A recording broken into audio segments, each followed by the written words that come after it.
1er septembre 1944, Jean Meunier, le résistant, monte les marches de l'Hôtel de Ville. Il est désormais le nouveau maire de Tours, le maire de la Libération.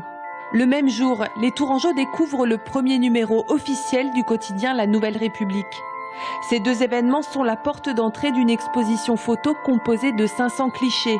Son nom, Génération La Nouvelle République. Depuis le 1er septembre 1944, tout ce que la Nouvelle République a pu raconter, ça concerne plus ou moins la ville de Tours.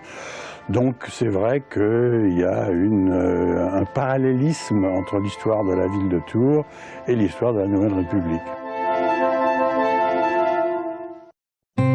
En 70 ans, la Nouvelle République a réalisé des centaines de milliers de photos.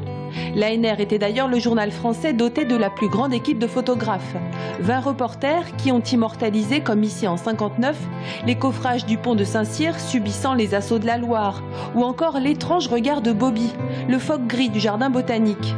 Des clichés archivés dans les locaux du journal par Gérard Proust, ancien chef du service photo.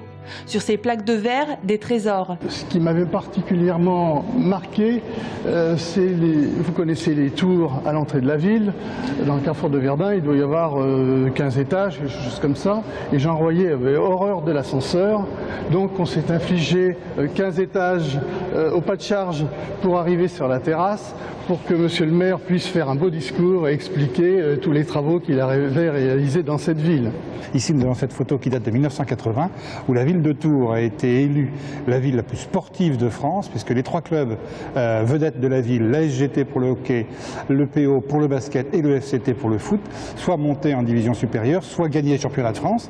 Et en ce qui concerne le foot, avec cette star qui était Delionis. Delionis, le goléador, c'était le renard des surfaces. C'était vraiment un footballeur qui a beaucoup marqué je crois, l'époque du Tour FC. À l'époque, naissaient en même temps les radios libres. Et la première radio libre ici en Touraine, c'était RMT, Radio Mégatour, où le journaliste sportif de la Nouvelle République, Paul Truchon, commentait en direct les matchs de foot. Et il fallait voir l'arrivée à la gare de Tours, où vous aviez tous les taxis arrêtés, radio à fond, pour écouter Paul qui commentait les matchs de foot, et la ville s'arrêtait pour écouter effectivement la retransmission de RMT et des matchs de football.